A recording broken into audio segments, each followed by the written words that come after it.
Good morning, Bucknutters. Welcome to the Bucknuts Morning Five here on Friday. I am Dave Biddle. I am very happy to be joined by Jonah Booker for his usual Friday visit. J-Book, this is the first time that we have spoken since the excellent news. What is your reaction that we will have Ohio State football this fall?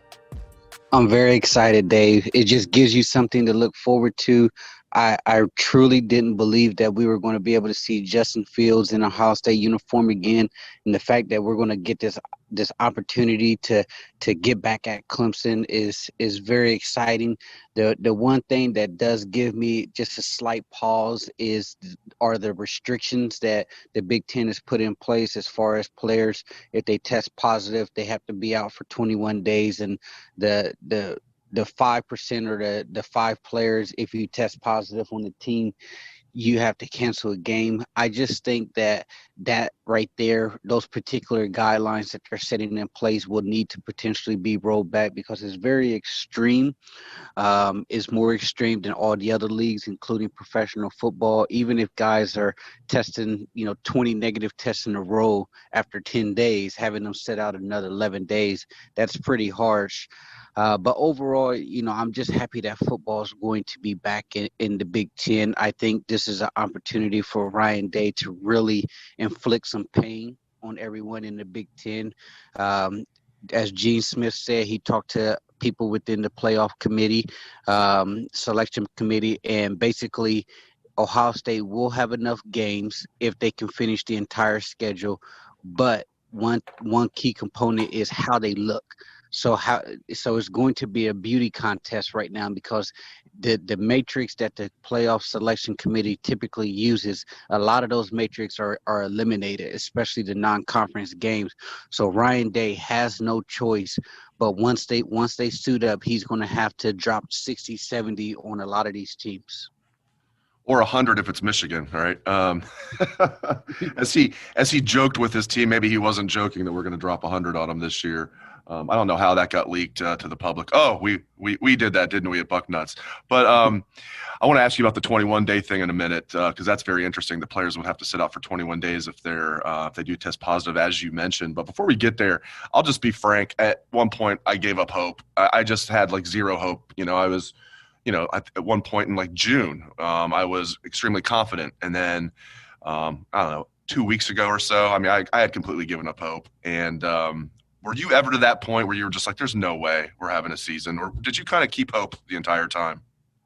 I had a sliver of hope, but I would say I was 95% saying that there's not going to be a season once Kevin Warren doubled down and said that it's not going to be revisited after Justin Fields and the players made their initial push 9 days after the first announcement when Kevin Warren said, nope, we're done here, and pretty much went on vacation or somewhere because after that, no one can find him for several weeks. So at that point, I thought I don't think it's going to happen here. And my mind frame was I was rooting extremely hard for the other leagues to play because I thought that it would absolutely make the Big Ten look foolish if we turned on the TV and we saw the SEC and the ACC, especially Notre Dame and Duke and the Big 12 playing, and we're sitting at home. And then as things continued to progress, you started to feel the steam. You started to feel a little bit of the momentum.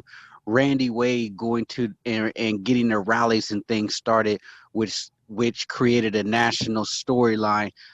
I felt like that really started to get the ball rolling. And then once the Nebraska players filed a lawsuit, that's when I started to think that things started to pick up steam. And then you had Tom Mars coming in, and he started getting involved with the Freedom of Information Act and start looking through the Big Ten bylines. Once they started hiding things and the myocarditis report that they initially used started to be debunked by a lot of the professional cardiologists, that's when I started to feel like, we may have a shot here. And as we get to where we're at today, I just think that the overwhelming pressure from the public also played a major role. But I also believe seeing other leagues successfully playing played a big role as well. It just feels so damn good, and it's going to start 5 weeks from today. They're saying at least there's going to be one game on October 23rd. We'll find out the exact schedule, hopefully as early as today. Who knows? I'm not going to play the guessing game on that. They said later this week, probably is what Barry Alvarez said. We're at the end of the week. So maybe today, maybe tomorrow, maybe early next week. Who knows? But we do know it's going to be a 9-game schedule, 9 games in as many weeks. So we talked about the 21-day thing. Yeah, that's interesting to me. I know Ohio State is not happy about that, but they weren't going to die on that hill. They wanted a season. They were willing to acquiesce on that. But the 21 days is interesting. Not that we're doctors here, but following this virus and the protocols that are in place, just in the general public for people that get the virus, looking at sports leagues, in the professional sports leagues, if somebody tests positive, they are quarantined for 14 days. And that's exactly how it is for the general public, too. It's right around 14 days. So I don't know how they came up with this 21-day thing. I know Ohio State's not happy with it, but even in a regular season, Jonah, that would be 1/4 of the regular season if you miss 3 weeks. In a 9-week season, missing 3 weeks, that's huge. You're missing 1/3 of the season right there. Then you have to get reacclimated, so you might be missing at least half the season by the time you actually come back. And if 4 games have already been played or 5 games have already been played, that means you could be out for the rest of the season unless the team makes the college football playoff. So I don't know, man. Just your thoughts on the 21-day rule. Yeah, it's brutal. And to me, I think it's just a booby trap by the presidents in order to say, here's your football, go play it. But we're going to put these stringent restrictions in place.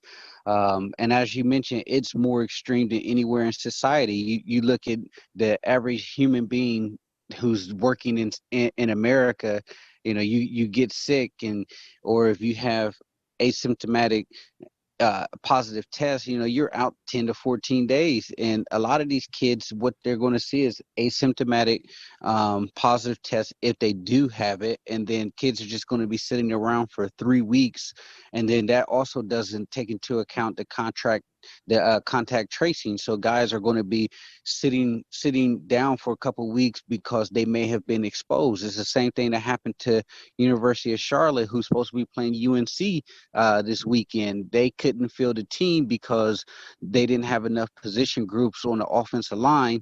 I think the SEC is doing it right, where the SEC basically said, and the only way we're going to cancel a game is if you don't meet the 53 scholarship mandate. And basically they said you got to have at least to be able to field 1 quarterback, 2 running backs.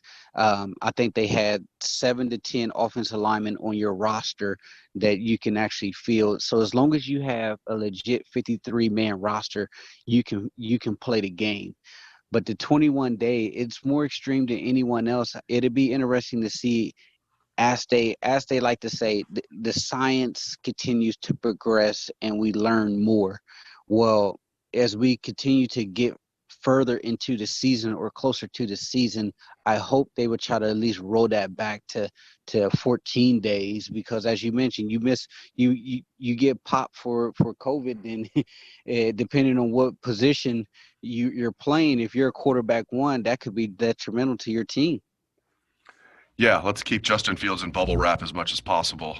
Can't afford to have that young man miss 3 weeks or more. It's ridiculous. Maybe they will reassess that because, like you're saying, there's nowhere else in society where 21 days is the standard. So I don't know how they came up with that. All right, moving on. Let's get back to some good news here. This week, when we just thought it couldn't get any better than Shaun Wade opts back in, Wyatt Davis opts back in, former 5-star recruits who have played like 5-star recruits. We're talking about in Wyatt Davis, the best offensive guard in the country, projected as a first-round pick. Shaun Wade projected anywhere from first round to second round at the worst. The only returning starter in Ohio State secondary, one of the top corners in the country.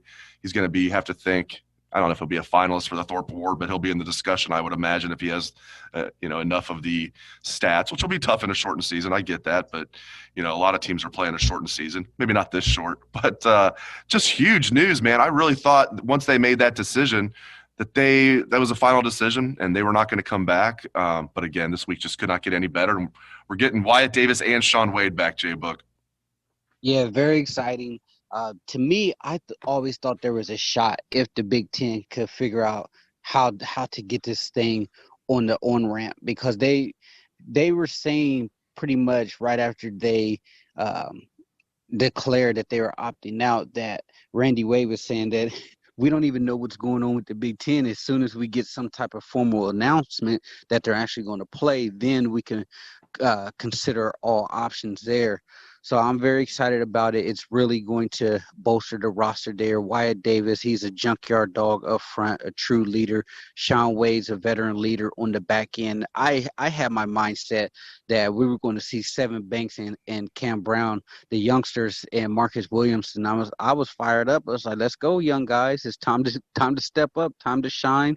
I have the utmost confidence in Kerry Combs that he was going to get those guys ready, and I had the next man up mentality. But just getting those two guys back, top NFL players on your roster back, really strengthens your roster in order for you to make this national championship run, because we're coming for Clemson, and the rest of the Big Ten, they're going to be put on notice. And I had the joy of checking out some of the Michigan boards after Wyatt Davis and Shaun Wade declared, and basically those guys said that Ohio State is back in the hunt. They're getting everything they want because they're going to be a national championship contenders, whereas our guys are opting out because they just want to worry about the NFL. So if you get a chance, check out the Michigan boards because it's a complete meltdown.